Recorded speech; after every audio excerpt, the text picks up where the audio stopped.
Support for Alabama Aloud comes from Ernest and Hadley Booksellers of Tuscaloosa, Alabama, who strive to provide a unique selection of new, used, and rare books from local, regional, and international sources. Information about online orders at ernestandhadleybooks.com.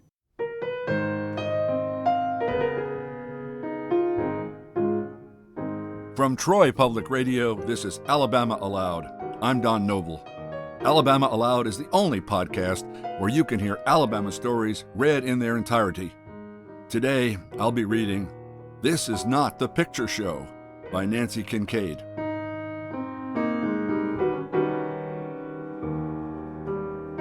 Nanci Kincaid was raised in Tallahassee, Florida, and took the BA from Athens State University and the MFA at the University of Alabama. She is the author of 5 novels and the story collection Pretending the Bed is a Raft. The film, My Life Without Me, was based on the title story from that collection.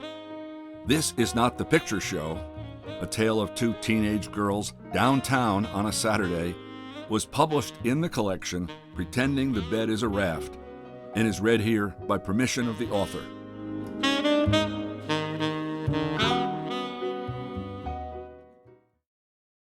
Me and Pat Lee go to town every Saturday. It is a social responsibility. Only the country kids don't go because they have to feed chickens and stuff, which we think is the saddest of circumstances.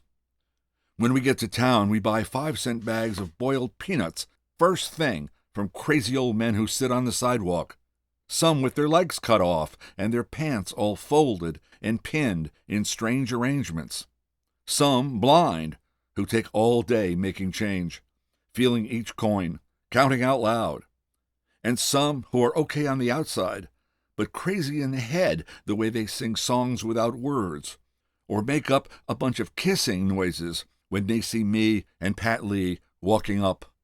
"Shut up, you stupid old men," Pat Lee mumbles. Mother says these crazy old men are left over from the war, or else let out of Chattahoochee Mental Hospital. She drops us off at the park right where they sit and says, "It's pitiful. You two be nice to those pitiful men." And every Saturday of our lives, we pay one of them our nickel and get ourselves little warm, wet bags of juicy boiled peanuts. Then we roam through all the stores in downtown Tallahassee, looking at merchandise. Actually, we are looking for other junior high people who are also roaming. When there are 7 or 8 of us, maybe more, we go from place to place, trying out 45 records in the listening booths at the Sammy Seminole Music Store. Sometimes we connect the dots on the acoustical tiles to see what they come out to be. Once, we fit 13 people in one listening booth, just for the heck of it, and played Chubby Checker records at 78 speed, which is the funniest thing you ever heard. Then we eat French fries at the Rexall and write messages on the tabletops without getting caught. Me and Pat Lee make up initials like TB plus VD and paint them on in fingernail polish, knowing other people will come along and try to figure out who it is. The waitress has never mentioned a thing about it. After that, everybody rides the elevator at Mendelssohn's department store. We hold the buttons down and just keep going up and down, not stopping to let any other people on. We do that 10 or 15 times. Then we go to the cosmetics counter and spray each other with sample cologne.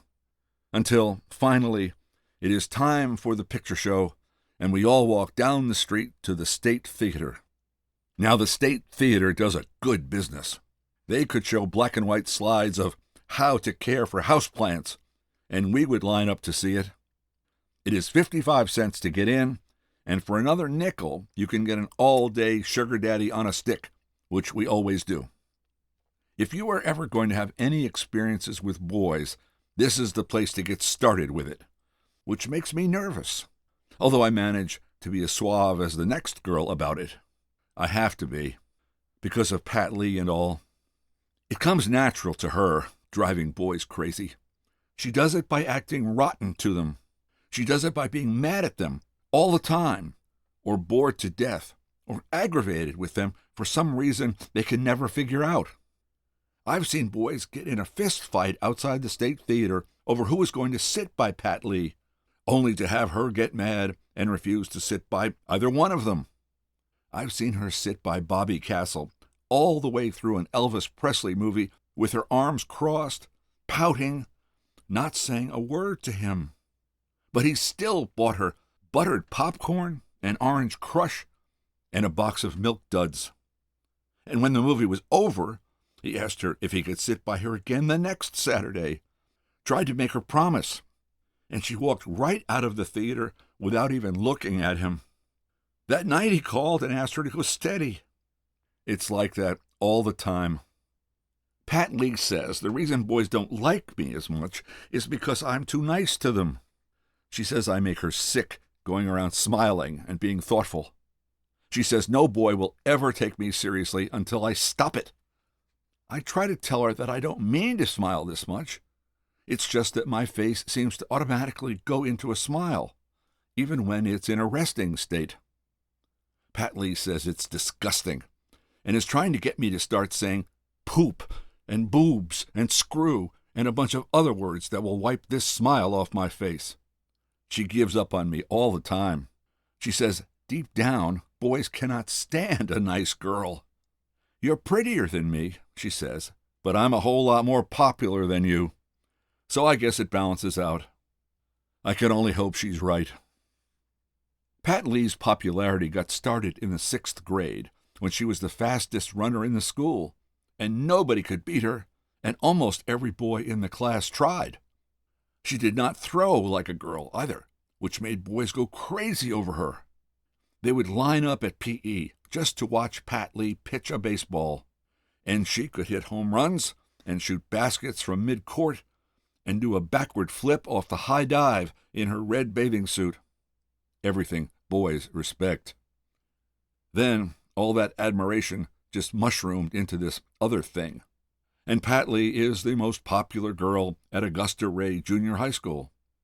She gets elected to everything she tries out for, and I kind of like it, because I get the spillover from her popularity. If a boy can't sit by Pat Lee, then he wants to sit by me, since I'm her best friend. I don't have to go to much trouble over it. I even let Proctor James sit by me, despite the fact he never washes his hair. He sat by Pat Lee first, but she got up and moved, making all the rest of the boys laugh at him. The next thing I know, I felt sorry for Proctor, and I was smiling at him. You're hopeless, Pat Lee said to me. I swear to God, you're hopeless. He's sort of nice, I lied. The only boy Pat Lee thinks is nice is Tony Kelly, and that's only because Tony is almost as mean as she is. And he is a country boy, too. Not like the rest of the boys at the picture show on Saturday in their penny loafers. His brother lets him out in front of the State Theater in a souped-up green truck, which anybody else would be embarrassed over. And Tony neither speaks nor looks at a single person in the picture show line. And he wears boots, which are not in style at all. And sometimes lights up a cigarette, like he has a perfect right to do it. He does not fit in any way, and doesn't even try to. And so people can't help but stare at him and wonder just what he thinks he's doing. I stare at him myself. The first Saturday he showed up at the State Theater, all the regular junior high people got quiet and looked at him. He didn't care.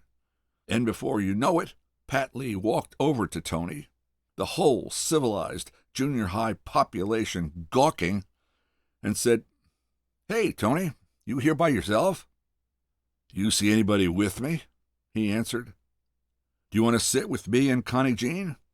I was hoping he'd say no. Pat Lee had already promised to sit with Bobby Castle. "It depends," Tony said. "On what?" Pat Lee said, not smiling exactly, but sort of playing with her hair. "I don't like a bunch of talking when I go to the picture show," Tony said. "I'm not paying my money to listen to girls talk."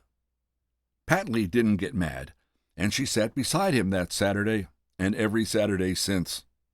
Nobody can understand it. She has let Tony kiss her 3 times. once at Lover Come Back, once at Where the Boys Are, and once at How the West Was Won. I was sitting right next to her every time. When they start that, it makes my hands sweat.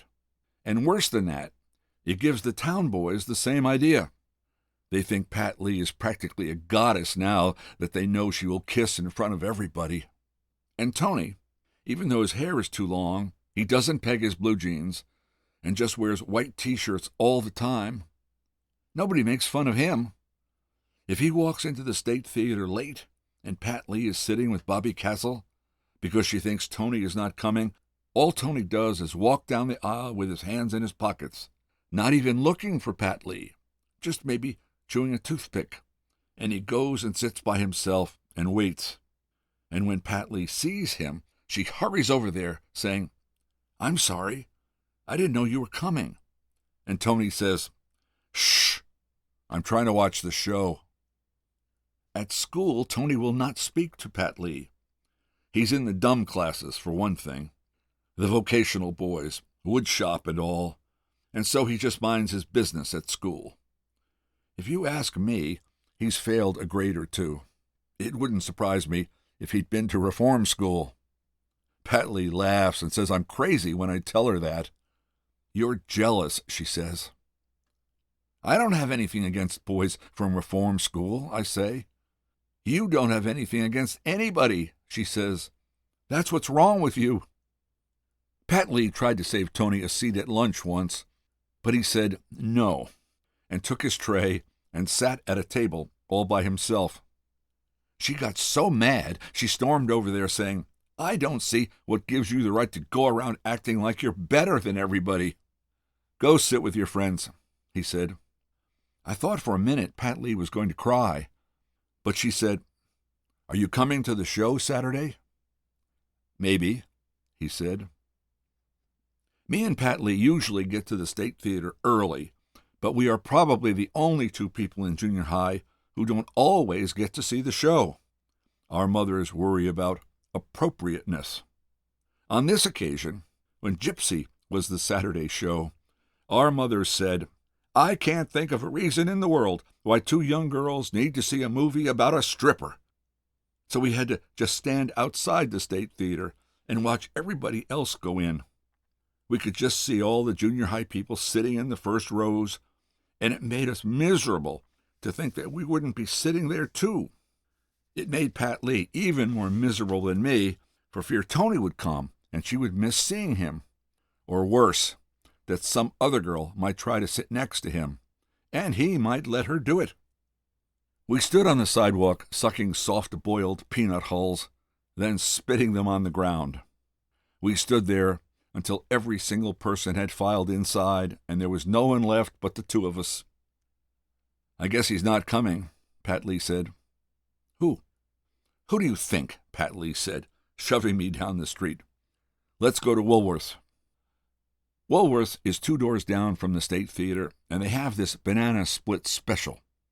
They have a bunch of balloons taped to the wall above the counter. The customer picks out one, and the waitress pops it and gets a piece of paper out of it with the price of the banana split on it. Sometimes a person gets a banana split for a penny, but most of them are 39 cents. We sat in the booth up by the window, chose our balloons, and sat waiting for our 39-cent banana splits. We have never paid less for a banana split and don't know anybody else who has. But we believe in the game and remain hopeful.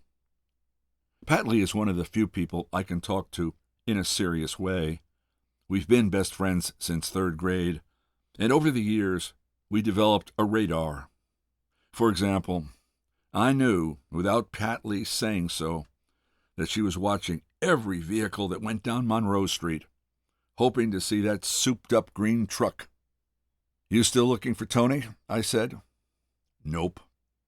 "You know why he makes you so miserable?" I said. "It's because he's as mean as you are." "At least I don't hold hands with Proctor James." "I did not hold hands." "You sat by him." "Once." "You are so nice you make me sick," Pat Lee said. "I bet you grow up and marry one of those boiled peanut men. Shut up, I said.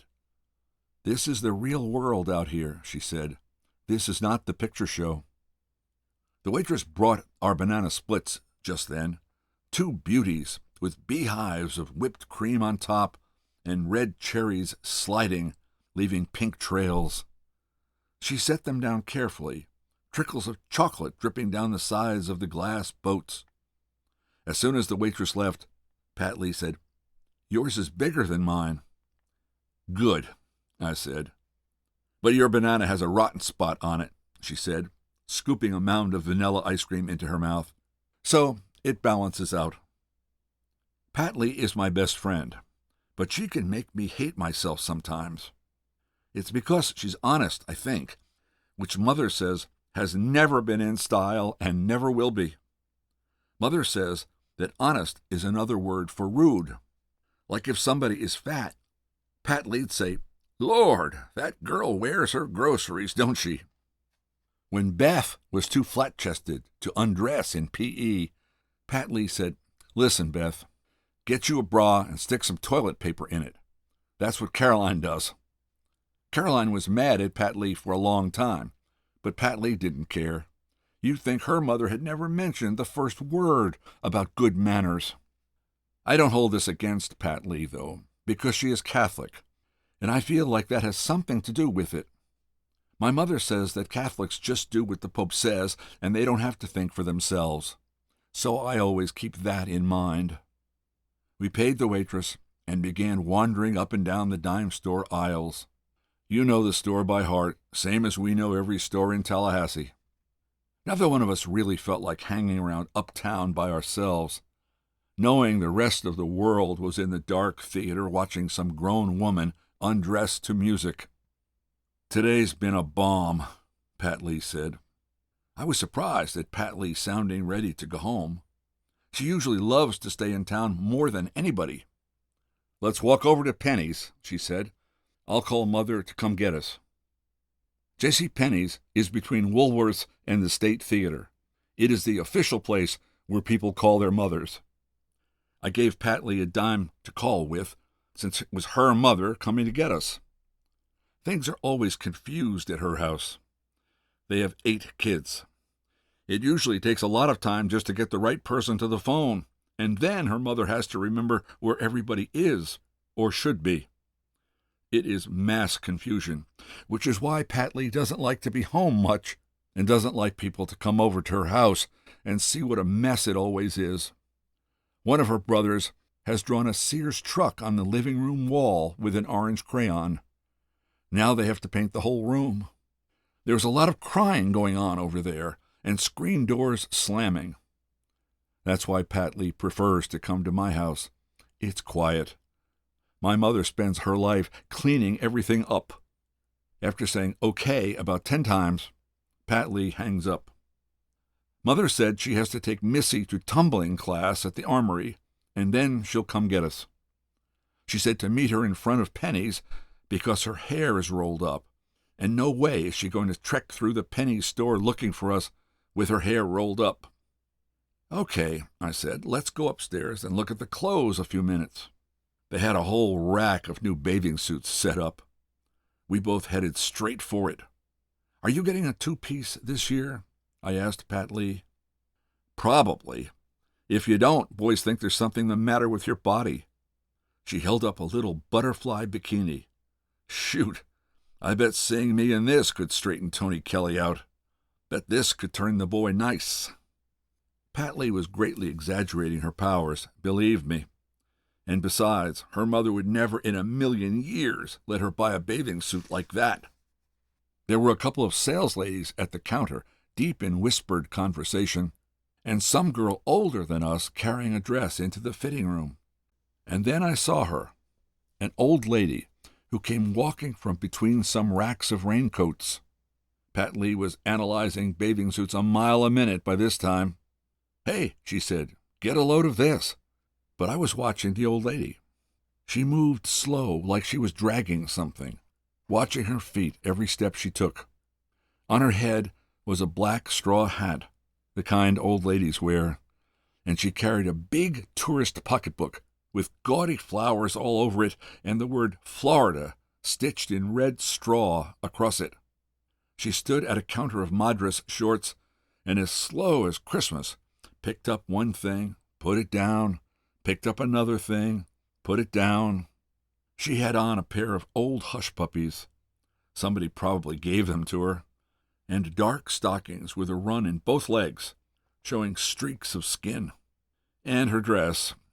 It probably used to fit somebody just right, some other woman a long time ago. There was a hole in the elbow of her sweater, which was too hot to be wearing anyway. But it wasn't her clothes that got my attention. It was her face, and the fact that I couldn't see it. She was stooped over, and her eyes stayed down.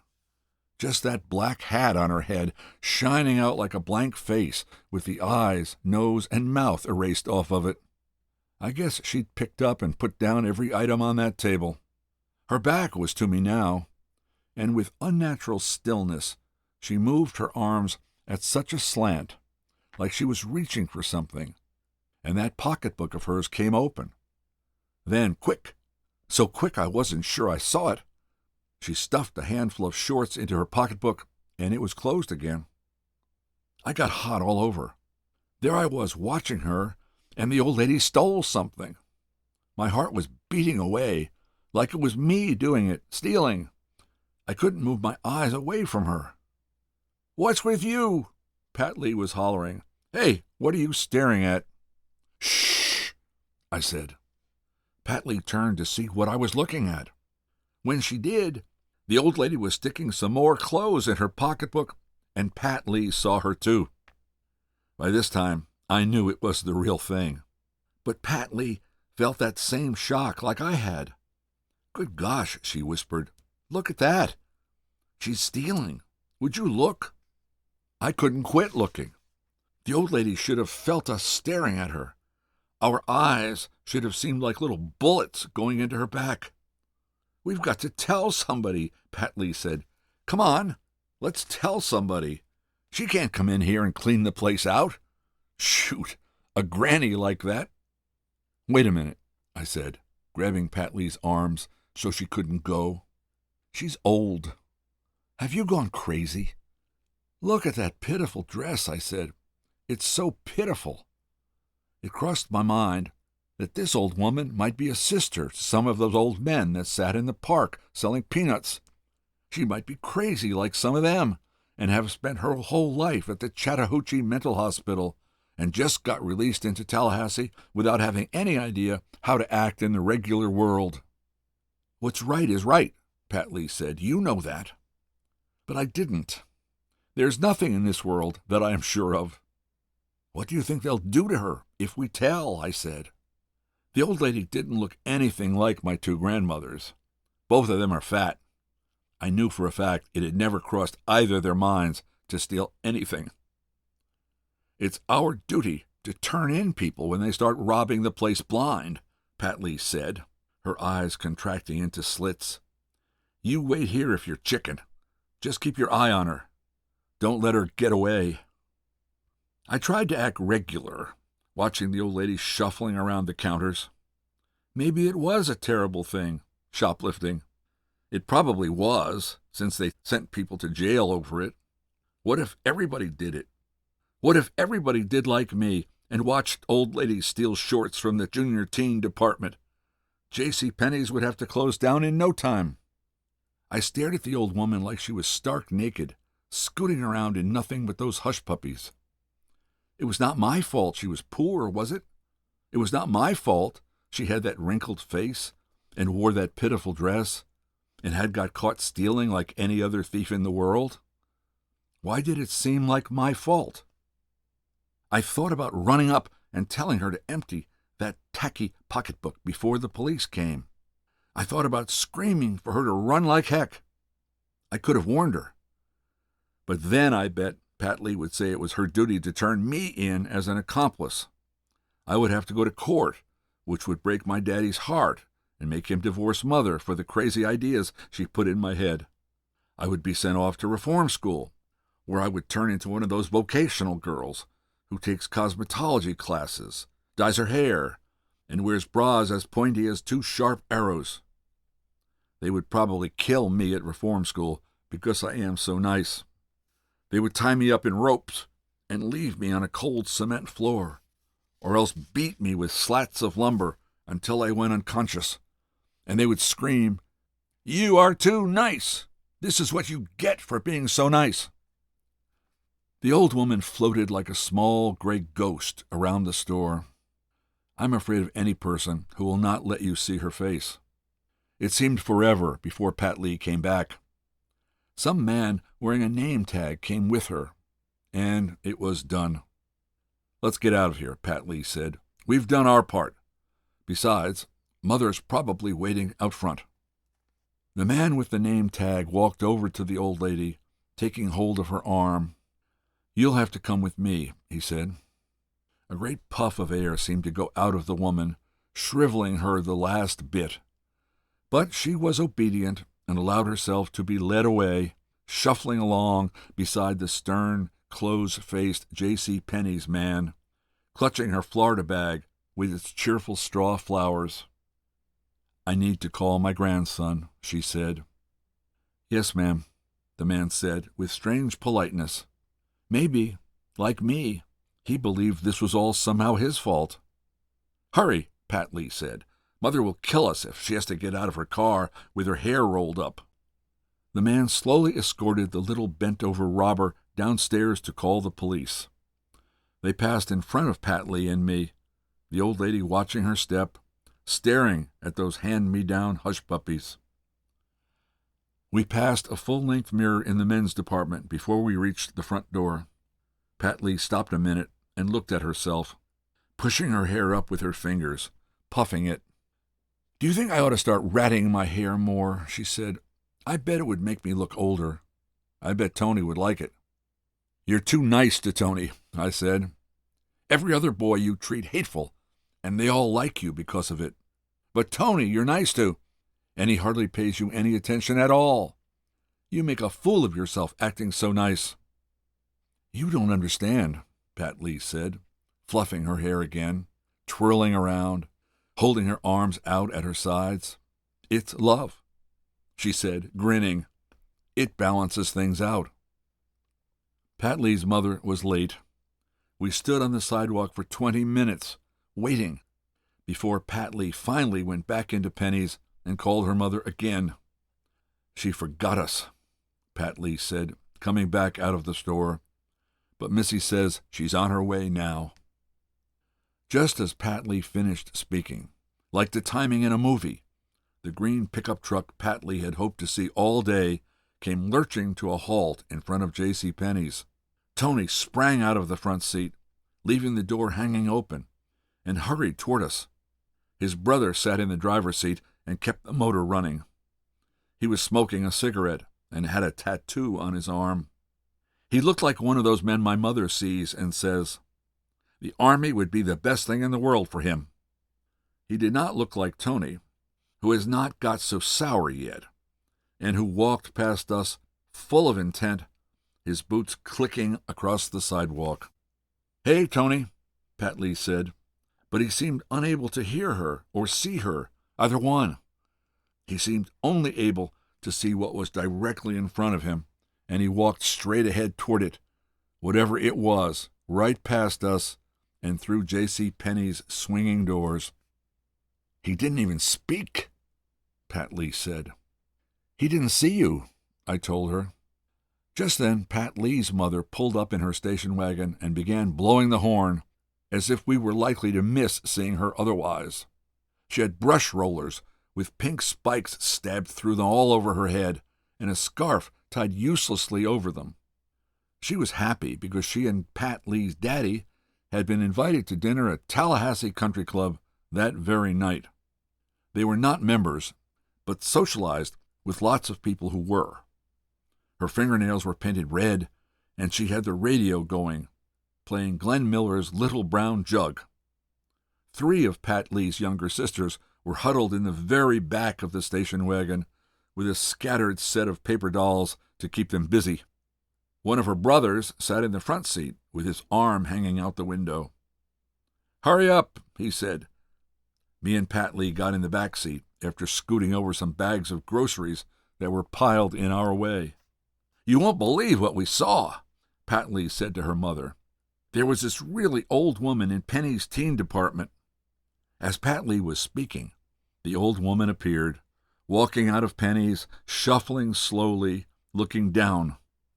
She was holding on to her grandson, who walked patiently beside her, extending his crooked arm so that she could brace herself walking. "Isn't she pitiful?" Pat Lee's mother said, noticing the old woman and craning her neck to look harder. "So pitiful." The pair moved across the sidewalk to the waiting green truck and its open door, she in her hush puppies, and he in his pointed cowboy boots and white t-shirt. Tony gently helped his grandmother into the truck. It didn't seem to matter to him whether she was crazy or a criminal or wearing raggedy, mismatched clothes. It didn't seem to matter to him that she had just got caught stealing, and it would probably say so in the Tallahassee Democrat the next day. It wouldn't matter to him if she was just released from Chattahoochee yesterday or due to check in tomorrow.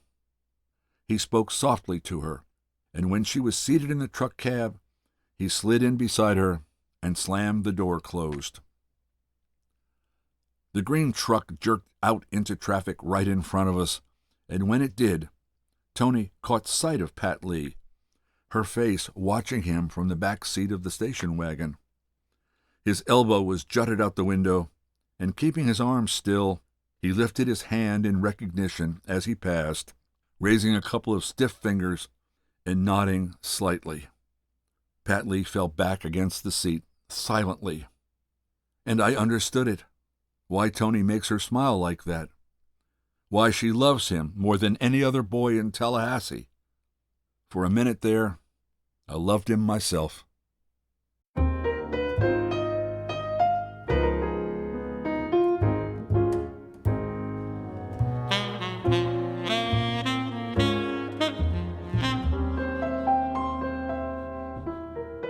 We hope you don't keep Alabama Aloud all to yourself. Subscribe to our podcast and share it with a friend. Better yet, write us a review in the iTunes store. It helps other people find the podcast. Alabama Aloud is a production of Troy Public Radio and produced by Austin Toy and Kyle Gassett. Special thanks to Matt Clower, Buddy Johnson, Michelle Mowry, and Jennifer Horn. Alabama Aloud is made possible in part by a grant from the Alabama State Council on the Arts. So, until next time, when you'll hear more of Alabama Read Aloud, I'm Don Noble. Thanks for listening.